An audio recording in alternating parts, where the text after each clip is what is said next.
Tignan nyo po. Grabe, anong nakikita nyo dyan? Kumukulo. Parang nangunguha ito ng buhay. Release ba ng tren to mga kalahi? Paki-comment nga. Grabe, oh, tignan nyo, oh.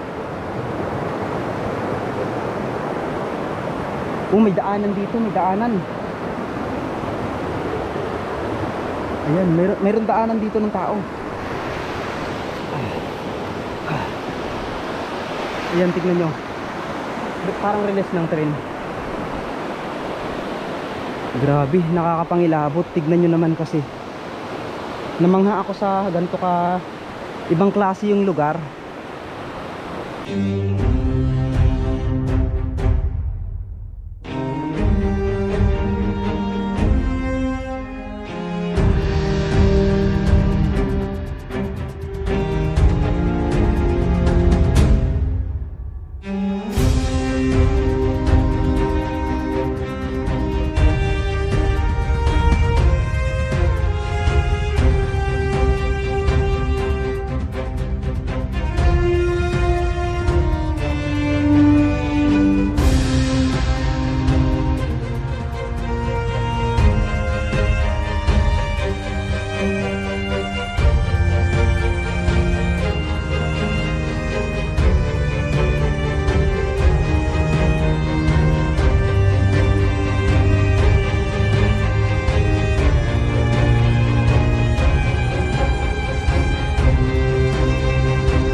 God, ang daming tao. Jinful Tamarao yun.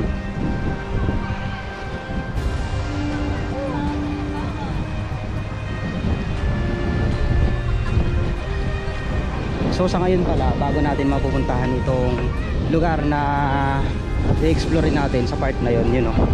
Yan, yung pagitan ng mga bundok na yan, dyan kasi tayo pupunta ngayon. Sobrang daming tao, nakakaya. Ayan, so hindi naman ako nahiya kasi wala akong pakialam. Tamarao Jinful Farm. So ito muna yung nakakatakot. Patakot. Grabe. So sa ngayon sarado pa siya. Pansamantala siyang sarado, no. Pero soon naman ay mabubuksan ito sa publiko. Kumbaga inilibot ko lang kayo dito dahil ngayong araw nga ay mayroon tayong pupuntahan. Pwede kang magtayo dito ng mga tent, pwede ka mag-camping, mag-overnight siguro, magpaalam lang tayo sa mga lokal na dito na naka-stay, no? Kung makikita nyo naman, napakaganda ng tanawin dito. Syempre, ang lugar na ito ay matatagpuan nyo lang naman sa barangay ng Manukot. Pero hindi pa ito yung main purpose natin ngayong araw, sapagkat mayroon pa tayong pupuntahan. So, ang pinaka-the best dito is enjoyin muna natin yung tanawin at mamangha sa ganda ng mga kakahuyan dito. Yun lang. So dahil dyan napunta ko na kayo. Ayan, itong part na ito napuntahan na rin naman natin. Ang pinaka-challenging dito sa part, ayan, ang pinaka-challenging part dito sa vlog natin ngayon is pupuntahan natin ang hindi naman siya abandonado. Kumbaga ito ay part lang ng dam na nasira ng dahil din sa bagyo. So titignan natin doon dahil mayroong mga kwento-kwento doon na nagsasabi na mayroon daw doong isang dambuhalang balete. So kung excited na kayo, mas excited akong ipakita sa inyo yun. Dahil kung alam nyo naman Wala tayong kasama ngayon, pero i-challenge natin yung sarili natin napuntahan yung lugar na yun. So ready na ba kayo? Kung ready na kayo, let's enjoy this video.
Ayan mga kalahi, nakikita nyo ba yang bundok na yan? Yang bundok po na yan ay tinatawag sa amin na Bato Singit, dahil kung makikita mo ito ng malayuan ay para talaga siyang singit ng isang babae. Ayan o. So meron tayong mga nakita ditong mga nagpipiknik. So marami naman kasi talagang nagpipiknik dito sa part na to. Pero ang challenge natin ngayong araw is pupuntahan natin yung dam. So hindi man natin alam yung daan patungo, pero parang pasok din naman yata ang motor dito. Ayan. Maps.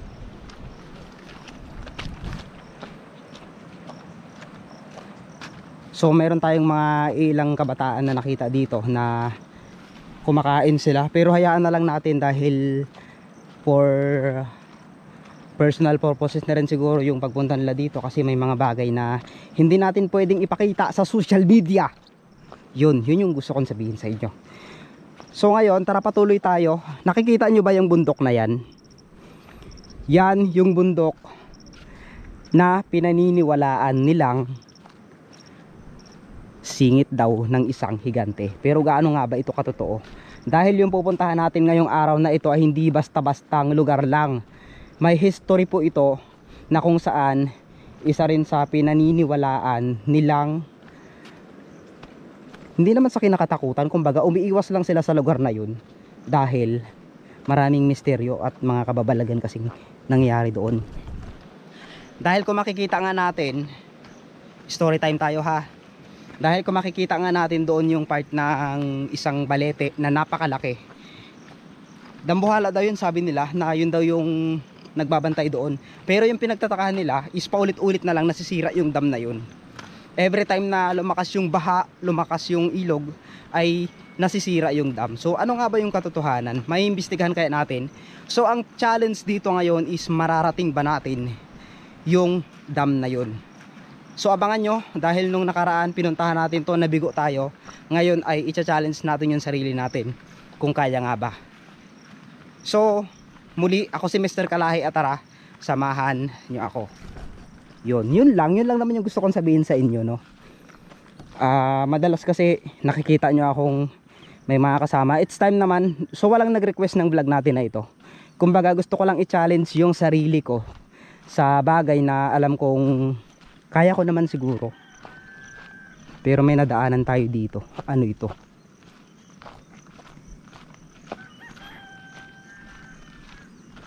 Tignan nyo mga kalahi, ang creepy sa part na to. Tindahan ba to? Tignan nyo, parang kulungan ng tao.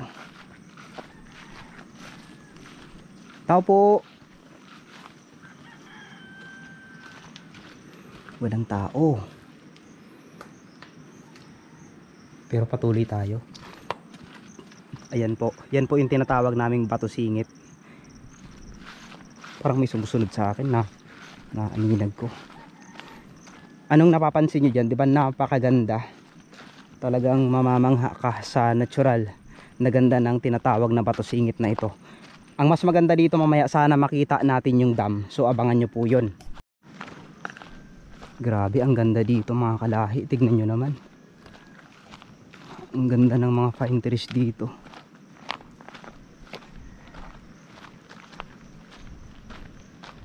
Tignan nyo, ang ganda, di ba?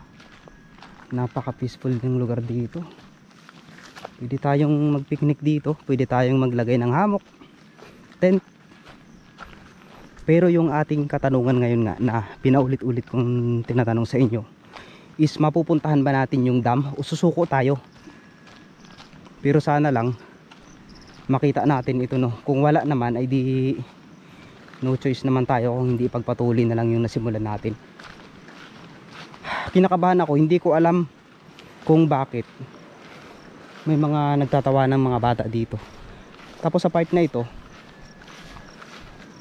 grabe mga kalahi, ipagpatuloy ko pa kaya ito?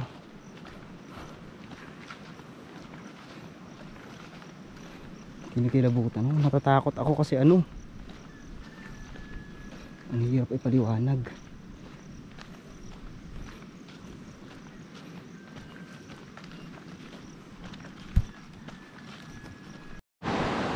Wow, isang napakalawak na kailugan ang ating madadaanan ngayon. So excited na rin ako, sana mapuntahan natin yung dam na yun. No, so simula dito, maglalakad pa tayo hanggang doon sa dulo pa. So sunsunin natin yung ilog bago natin marating yon. Napakalayo pa mga kalahi ng ating pupuntahan, pero samahan nyo ako at hindi natin to susukuan. Sa pagtuklas dito ay sana mayroon tayong madiskobring bago naman, no? So ayan, dito tayo dadaan sa part na ito. Parang mayroong mga tao doon na nakatambay, pero yung mga tao kasi na minsan nadadaanan natin sa mga ganito ay wag na nating ipakita, dahil alam nyo naman na syempre may mga pribadong pamamaraan tayong sinusunod. Galing. Yeah, saan ang daan ng dam dito? Yung daanan ng dam? Yung papuntang dam? Ito rin po. Itong area na to? Sunod itong Mga ilang minutes pa? layo pa rin yan eh. Mga 30 minutes. Meron pa po. Sige, salamat po. Pag mapapansin mo na yung dalawang bundok na magkatabi, Oh, yun na yun. sa pagitan na yun. Ayun, no? Lalim pala na to. Tingnan nyo mga kalahi, sinuong natin to. Sa ilang Oh. Para sa Agila dyan sa may sa pwedeng yan dyan, pwedeng tawag doon, pasukin yung Agila dyan minsan, i-vlog lang ganun. Hindi pa pwede. Kailan kaya ang official na open nila dyan?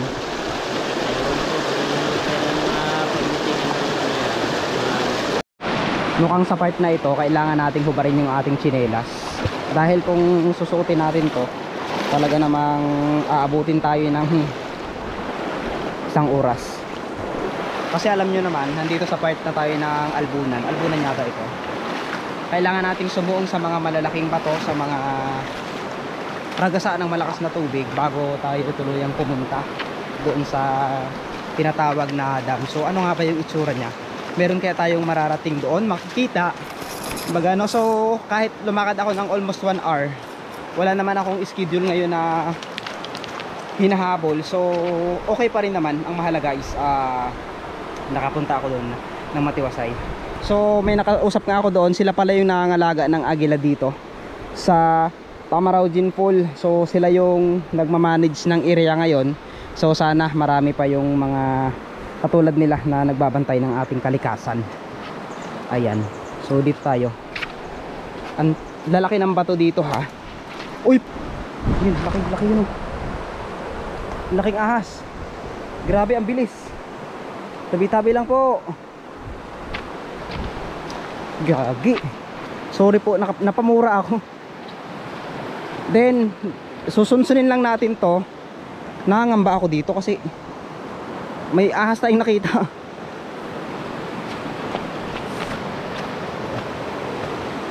Sana yun lang yung ahas na makita natin. Huwag tayong maka-enkwentro ng mga ahas na matatapang. Ayan, so wala tayong choice kung hindi isuungin itong malalaking bato na ito sa gilid ng Rumaragas ang ilog na ito. So mag-iingat din tayo sa part na yan dahil kapag nahanod tayo dyan, talaga namang lampas tao po yan. Malinaw naman siya pero para sa akin nakakatakot dahil alam nyo naman ay isa lang ang buhay natin. Ito ay binigay lang ng ating Panginoong Diyos. Kaya yung buhay na binigay sa atin ay ingatan lang natin. At syempre gumawa tayo ng mabubuti sa ating kapwa.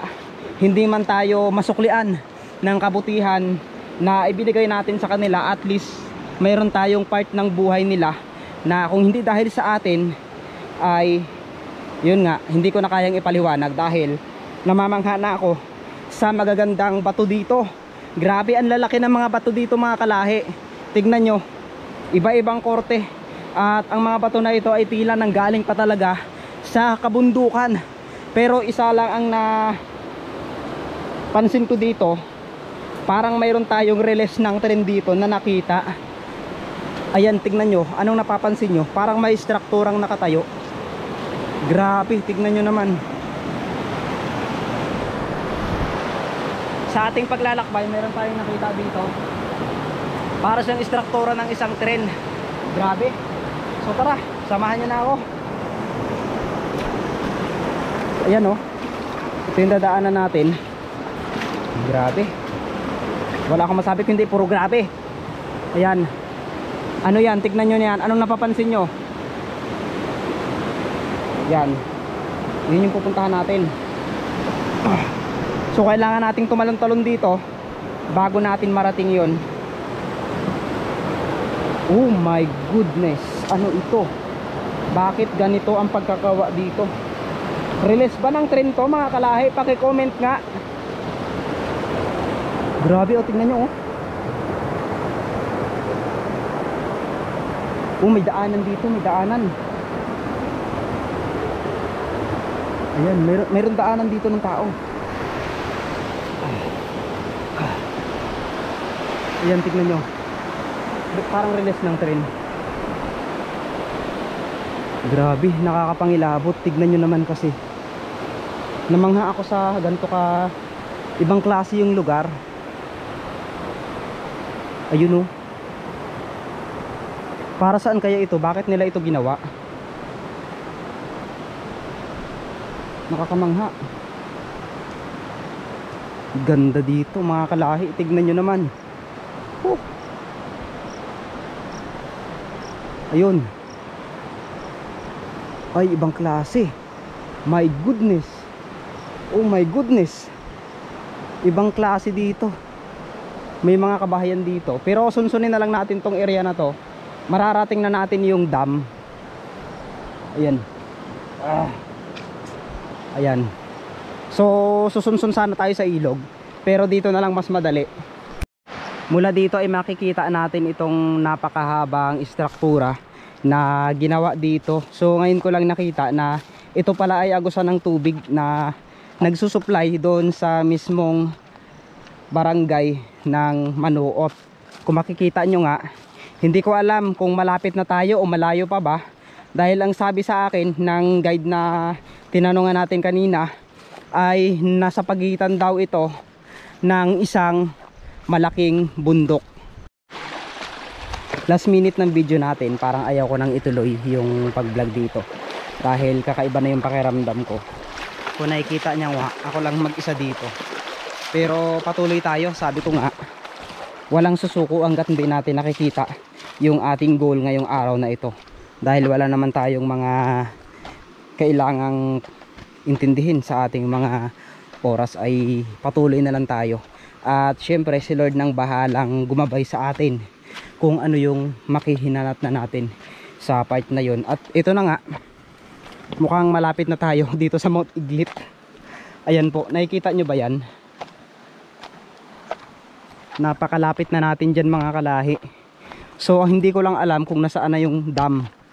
No, sabi nila dito daw yung daanan, pero hanggang ngayon almost 2 hours na akong naglalakad ay hindi ko pa rin ito marating-rating. Maraming ang nagsasabi na mag-iingat daw ako dahil sobrang daming daanan dito na baka maligaw ako. So ito na nga yung part siguro na parang naligaw na ako. Hindi ko alam, basta ang palatandaan ko lang, itong bundok na ito, dyan lang yun, sa part na yun, hindi ako magkakamali. Alin lang dyan mismo sa dam na yan. My God mga kalahi, meron na tayong naririnig. Grabe. So natatanaw na natin ngayon itong dam na nakatayo dito sa gitna ng kabundukan. Pero ang mas nakakatindig balahibo dito sa aking nakalap na kwento kanina ay meron akong nadaan ng isang katutubo na ang sabi niya sa akin kung ano daw ang dahilan bakit pupunta ako dyan. Ang sabi ko naman ay gusto ko lang marating ito at i-vlog ko ito, pero hindi ko pa na itatanong yun, dapat itanong ko sa kanya. Ang sabi niya sa akin, mag-iingat ka dyan kung ikaw lang mag-isa dahil meron nga daw dyang mga engkantong nakatira. Sabi ng katutubo sa akin, ilang beses na daw itong inayos ng mga kontraktor, ngunit sa kasamaang palad ay hindi sila nagtagumpay sa pagsasagawa ng dam na ito. Kaya ngayong araw nga ay habang papalapit tayo sa isang dam na ito ay nakakaramdam ako ng kilabot at nakikita ko ang mga bagay na posibleng mangyari. Pakiramdam ko mababate ako sa area na ito, pero dahil nga sa kakayanan natin na marunong tayong mag-sense ng isang bagay ay sana gabayan tayo ng Diyos para mapasok itong lugar na ito, no. Ayan, kung makikita nyo naman, akala nyo normal na dam lang ang ating nakikita ngayon, pero ito yung bubungad sa atin. Ayan po, ganito pala dito. Kung makikita nyo naman, mayroon pang area doon sa dulo na sinasabing pagitan na lang daw ng bundok. So ibig sabihin totoo nga yung sinabi nila, na nasa pagitan na lang ito ng dalawang bundok. Imagine, uy, bumubukal, tingnan nyo mga kalahi, grabe. Ayan o, ito yung dam na ngayon. Wow, narating natin. Successful, pero hindi pa natin ito nalilibot. Medyo kinikilabutan lang ako sa part na sa kwento ng isang katutubo. Hindi na rin natin siya pinakita dahil for privacy na rin. Kasi alam nyo naman ang mga katutubo ay may mga kanya-kanyang paniniwala. Tignan nyo po, grabe, anong nakikita nyo dyan?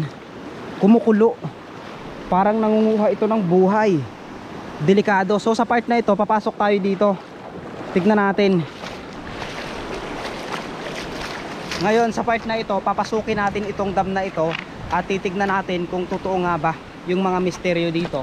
At syempre, yung mga kwento na yun, ipag-ugnay-ugnay natin kung totoo nga ba yung kasabihan na hindi daw ito basta-basta na gagalugad ng tao.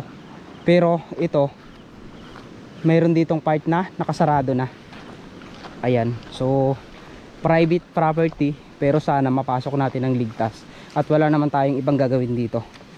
Tignan nyo, papasok lang po.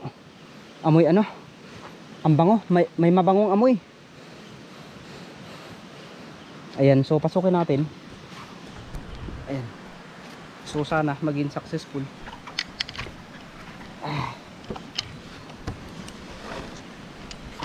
So naging success naman yung pagpasok natin dito. Ang creepy, tignan nyo. Tabi-tabi lang po.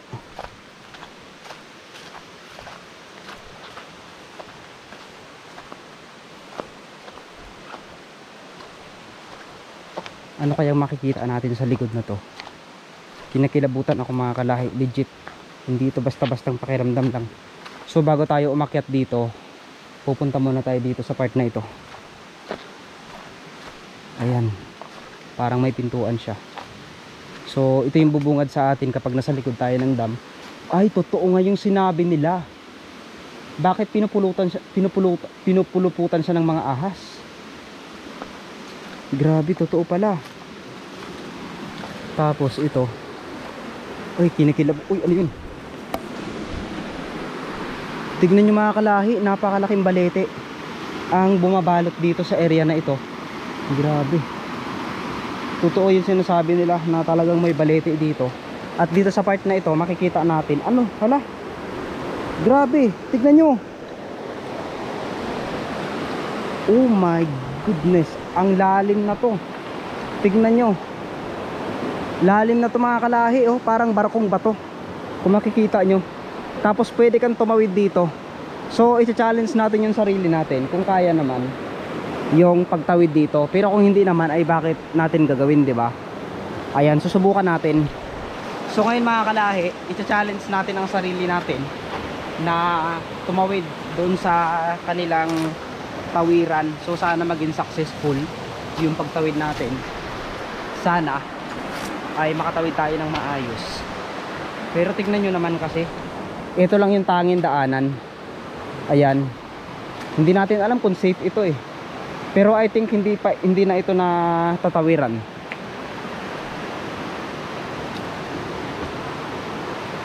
Ayan, oh. Hindi na ito natatawiran siguro. Nakakapangilabot kasi kunting kamali lang natin, babagsak. Oy, wag na, delikado, baka bumagsak tayo dun sa gitna. So at least na ipakita ko lang sa inyo ang ganda na to. Kung makikita nyo, ang creepy lang sa part na kahit ako lang mag-isa, pinilit ko yung sarili ko na puntahan itong gantong lugar. Ayan, so sana sa lahat ng mga taong, sa mga nakatira dito ay huwag kayong magalit sa akin. Ayan, oh.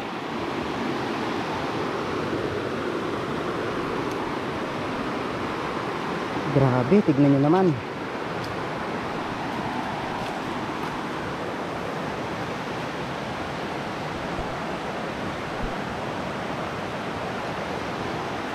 So, dako na tayo sa taas.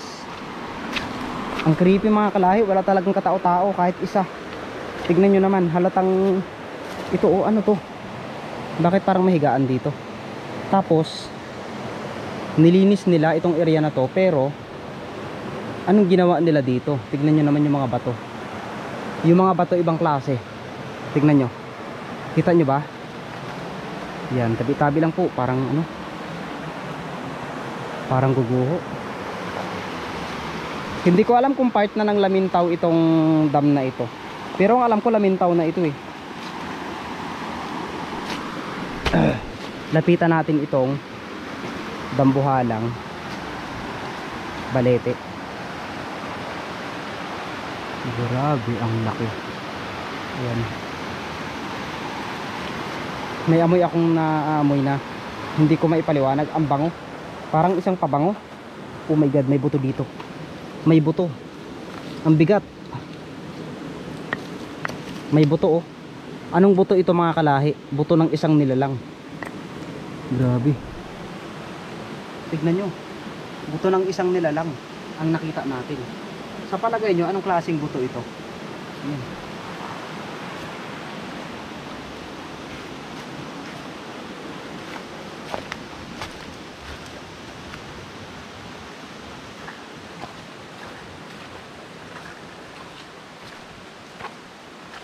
Ngayon, dadako naman tayo dito sa part na ito. Aakyatin natin itong area na ito. Ayan, so aakyatin natin ito ngayon. At titignan natin kung ano yung nakatago dito. Tignan nyo mga kalahi yung bato. Anong napapansin nyo? Tignan nyo, parang balyena.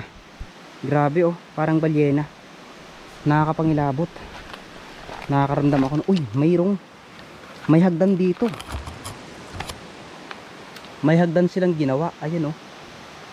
Nakikita nyo ba yan? Isa, dalawa, tatlo. Ang hagdan na ito, aray. Tugo.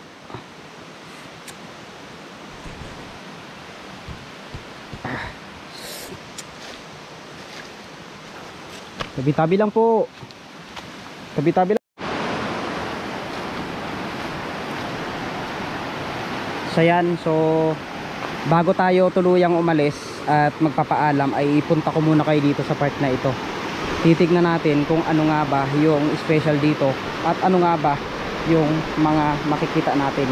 So ito yung overlooking natin patungo doon sa dulo na yon.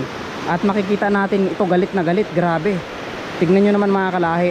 Tapos ito, mayroon silang hanging bridge na ginawa dito na pwede tayong tumawid. Yung mga katutubo natin na tumatawid kapag bumabaha, dyan sila tumatawid. So ito yung Mount Iglip. At kung makikita natin ngayon, medyo nahihilo na ako. Mga kalahi, kailangan natin magpadali. So paano mga kalahi, dahil napunta ko na kayo dito sa lugar na ito, ay sana ay magsama-sama ulit tayo sa susunod na vlog. Mag-iingat po kayong lahat and God bless. Ayan, so paano mga kalahi, dahil nailibot ko na kayo sa isang napakaganda at misteryosong dam na ito, ay magpapaalam na muna ako sa inyo upang umuwi na, dahil kung makikita nyo nga, medyo hapon na rin at lumakas na yung tubig. Ayan, so sana lang maging maayos yung pagpunta natin dito. Ayan, sa part na ito, kakaiba talaga yung pakiramdam ko. Tignan nyo mga kalahi ha. Ito yung itsura ng dam na kung mapapansin nyo, napakasimple na lang. So ang pinaka creepy sa part ng vlog natin na ito ngayon, yung GoPro na ginagamit natin, pagdating doon, kusa na lang itong namatay nang hindi ko alam ang dahilan. Yun yung pinagtataka ko at hanggang ngayon iniisip-isip ko bakit ito namatay. Kaya delikado man, ay kailangan nating mag-ingat pa rin, lalo na sa mga creatures na nakatira dito. Tignan nyo naman, 'di ba, napakaganda ng lugar pero may mga kwento pa lang kababalaghan. Ito yun. So itong dako na ito, meron tayong madadaanan. Ayan. Ayan. Ito yung overlooking niya pagdating dito sa taas. Ayan. Nakakapangilabot man, pero bakit yung iba gusto pa rin pumunta dito? Kung makikita nyo nga itong kailugan na ito, na napakalawak, parang may sumusunod sa aking tao kanina pa. Yung itim na taong palagi kong nakikita sa vlog, parang sumusunod sa akin, parang may indikasyon na gustong sabihin. Tignan nyo, galit na galit ang dam. Doon sa part na yun malalim siya, pero hindi siya advisable talagang liguan ng mga bata. Nakakatakot. So medyo nahihilo ako sa part na to. Kailangan nating madali.